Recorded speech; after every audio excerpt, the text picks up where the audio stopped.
Hey everybody, I'm Scott Al Miller. It is the 11th of May, 2021. Welcome to Sheep Guarding Llama. I am testing out some new equipment on the GoPro today, most notably the new batteries. I got a new discount battery set from Amazon because it came with a battery charger. So I got two of these batteries and we'll see how they hold up, as well as a 3-port charger, which is very cool. I got a bit of GoPro stuff yesterday. We kind of decided that there was a number of things missing, so I did a last minute order on Amazon and ended up with this new battery system and a new SD card waterproof book and the polarizing filter that I have on right now. I don't know if that makes any difference whatsoever to what you can see. And I think a few other things, just checking everything out, making sure it works, all set for our travels. We are now at 6 days and counting until we leave for Nicaragua. Things are getting very, very real today. It is 51 degrees here in Western New York, which is amazing to me that the car feels so warm all of the time, even though I had it sitting with the windows down. I put them up for the recording. But I have the windows down to try to cool off the car, because somehow the car is always warm, no matter how cold it is outside. I don't understand. I am recording at 1080p today because, or no, actually I'm at 1440p, so 2K today, because it has been taking so long to do uploads to GoPro and to then download again so that I can upload to YouTube, that it's been absolutely crippling, and I want to be able to get this video out before we're on the road, because once we're on the road, heaven only knows when we're going to get updates made or how we're going to upload them. It's going to be rough, because we're just going to be in hotels all the time starting tomorrow. Tonight we are staying at Dad's. This is Tuesday night. Tomorrow we should be staying in Columbia, South Carolina. On Thursday we should be staying in Orlando. In Friday and Saturday and Sunday we should be staying somewhere in the Fort Lauderdale area. We actually already have that one booked. A lot of logistics today. I will try to remember everything that's been going on. This morning, Dominica and I ran out to the bank to go deal with notary stuff for paperwork. We had all kinds of paperwork we had to print out. The really big, huge, life-changing news of the day is that our house officially went up for sale today. We got the pictures for it last night. It looks fantastic. I can't believe how good our house looks. It's amazing. 35 pictures, all by professionals. It's incredible. I'm really, really happy with how that turned out. I can't imagine that the sale isn't going to go well, given, I mean, it's a great house, right? Plus how good it looks, plus how good the market is. We're just really hopeful. So hoping that we hear something really soon about that. But what a big deal. You know, it's only the third time we've ever sold a house. We sold the one here in Geneseo without even putting it on the market. And then the one in Peekskill took us, you know, almost 10 years to sell. So this is, it's a little bit nerve-wracking, right, putting it on the market, but we're really hopeful that it's going to do well and go fast. The faster it goes, the faster all kinds of things can happen. So we're really anxious to have it just over and done with, because we're kind of waiting on it for a lot of stuff. After that, I had to run out to Avon for lunch at Peppermints today with a potential client. So did that. That took about 2 hours, and I'm just back from that and heading out to the York Animal Hospital again, the same as we went to yesterday. So it's going to take me another hour because our vet, Clive's vet in Dallas, messed up his paperwork again, and it was rejected by the USDA because the information was obviously wrong. Clearly, I don't know what they're doing over there, but their accuracy on their paperwork is ridiculous. So we're getting that fixed. They have new paperwork for us, so I'm heading over to pick that up. Hopefully everything's done over and right there, so we're done with that. Carvana got back to us. Everything was going great with that, and then suddenly today they decided that they need to move to 5 to 7 days lead time to pick up a car. Well, that doesn't work. We don't have 5 to 7 days. We had already done all this paperwork. We got everything into them. We took all the pictures, did all the things. We thought we were on top of it. We thought we were all set. And suddenly they're like, oh no, we don't have time to get the car. We're like, what? So because of that, sorry, I'm at an all-way stop. We had to look around at other options. Well, immediately Dominica called CarMax, and not only are they willing to take the car this weekend, but they're going to give us $800 more than Carvana was going to give us. Absolute total score. So we are scheduled for a Saturday morning drop-off of this vehicle at CarMax in Fort Lauderdale. So if all goes to plan, we will be in Fort Lauderdale on Friday evening. We don't have very far. It's only like a 3-hour drive. So really reliably, we will get there from Orlando. We will then Saturday morning sell this car, and we will spend Sunday just in the hotel with no car and probably uploading things because it'll take all day to get anything uploaded.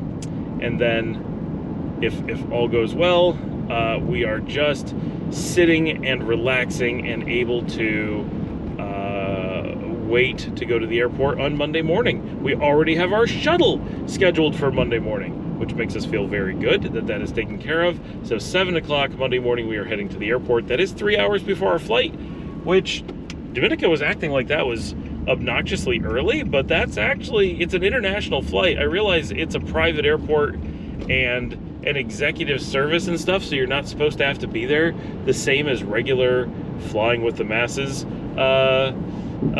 international flights, but 3 hours is not a long time to be at the airport waiting for a flight. I mean, that's when I would want to have gone. So I think that's good. I think we're in great shape there. So we should be at the airport with plenty of time to deal with anything that goes wrong or could go wrong, and we will just sit there for a few hours with our luggage and relax, knowing that everything is taken care of. I don't know where the dogs are going to wait, but, you know, we'll deal with that when we get there. So at this point, the logistics are really coming together. There's so much going on, and right now, while I'm running errands, Dominica is repacking luggage from the car to try to rebalance some stuff, and getting everything that we have extra around the house packed up. We got to get the car loaded up this afternoon before it gets too late. We don't want to save that because it's a lot of work. And then we are hitting the road first thing in the morning. That is where we are. That is the current state of things. It's just so much going on, but an exciting week, and now we're really feeling it. We're into there's just nothing but making it all happen now. We are very much on our way towards the airport and this adventure. The kids, I think, are getting more and more excited. We have a lot of houses for rent that we were still looking at down there. We got a lead on a nice looking one today, but it takes forever for people to get back to us with quotes on what it's going to cost because nobody does monthlies. We're just weird, so everyone's having to figure it out just for us. And of course, they're looking at a million places. So they're making one person after another try to come up with a price, which is making it really complicated rather than just looking at a few places that are really ideal and then trying to get the price from them. They're getting the prices from like everyone and negotiating them down and then deciding if the place is any good. And it's like, that's a lot of work for not how I would do it. But anyway, we got some tile work done at the hotel today. One of the showers, we've had a room out of service because of it. Not that it matters, it's a slow season now, so no big deal. But one of them had a shower with broken tiles and stuff, so we had the contractor in, or the tile guy, whatever. He came in today, and they were all nervous because it was going to be so expensive. And they're redoing the tile and the labor and everything, $200. We're like, okay, yeah, we'll get that fixed. And for those who watch the show, you will notice I shaved my head this morning. Finally, it has been my long COVID hair for a long time. It's not the first time that I've shaved it during COVID, but it's been a while. And my beard's a bit shorter, and my head is shaved. I am ready to head to the beach now. I think that's pretty much the news for the day. It's only 3 o'clock now, but I wanted to take a chance to get this while it's still light and while there's still time for me to get it uploaded. And I think we are at the end of the logistics for the day. At this point, we are wrapping up the day. We are ready to go. It's just about dinner and packing, and I think dinner's just leftovers at this point. We have pizza, we have tomato pie, we have some ant cookies, I think there's some pasta, we have a number of things. We just need to eat what's left over and get the car packed, make sure we don't leave anything behind, and get ready to get on the road. Tomorrow, the real adventure begins. As of first thing tomorrow morning, it is just the Miller family on our own, heading towards Florida. There's no more family, there's nowhere else to stop, there's no more anything to do. We are 100% focused on getting to the flight and getting to Nicaragua as of tomorrow, which really takes me back. It's kind of nostalgic in a way, doing this, because it's, you know, we did this a number of times when we moved to Spain, and then, you know, all of our trips to Central America. Obviously, we lived in Nicaragua before, so there's a nostalgia to that as well. But there's something about when you're in the States and you're doing the final pack up and you're getting the kids ready and you're heading off to the airport, that feeling, I remember, like just before we flew to Italy, I think it was, or maybe it was probably to Greece when we flew through Istanbul in 2016. This really kind of excited what's going to happen feeling as we get everyone off to I remember getting to Houston Airport early in the morning, and we had all this luggage and we're dragging it along with us, and we knew we had this really long flight and adventure ahead of us because it was so much farther than we had done previously. You know, Spain and Panama and Nicaragua were all pretty close, you know, from a flight perspective. None of them were crazy far. I believe we flew to Spain from New York, so it was only, you know, 7 hours or whatever. And we flew to Panama and Nicaragua from Texas, so that was nothing. But flying to Greece was this like 12-hour flight to Istanbul, and then we had to fly from Istanbul back with Aegean Air to Athens, and then we had to figure out how to get out to Crete and fly Aegean again. Just so many moving parts and so much distance. That was so exciting and such a big adventure. Obviously, going to Spain the first time was a huge adventure because it was our first time living overseas, but I don't know, something about this definitely brings back that feeling of just so much to worry about and so much we've been planning for, and so much to look forward to. I'm going past Virginia Avenue, which is, if you can kind of see it, I don't know how much you can see in the video because my screen's dead, but that is where Ralph Chicatano, my guitar teacher all through my childhood, lived. I'm right here in at the corner of 36 and 63 in Greggsville, and that little side road has had the same closed, unoccupied bar in front of it with the same rotted out trailer in front of the bar since I was younger than Luciana. Forever. That has been there just rotting away. I have no idea who owns it. I have no idea why.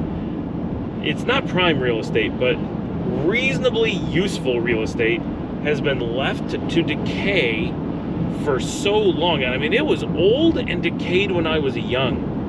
So I can only imagine that it closed in like the 60s, maybe the early 70s, and has just been rotting away all these years. But nice houses and nice neighborhoods have been built up around it in the years since, but not there. But I would drive past it or get dropped off past it, depending on the years, come down that road and turn on to Virginia Ave, and Ralph and his wife and their cats lived just up there on the left, just behind the houses on 63. And I was there once a week for just years and years and years, and I have to take this call, so I'm going to call it a day. I will see everybody tomorrow.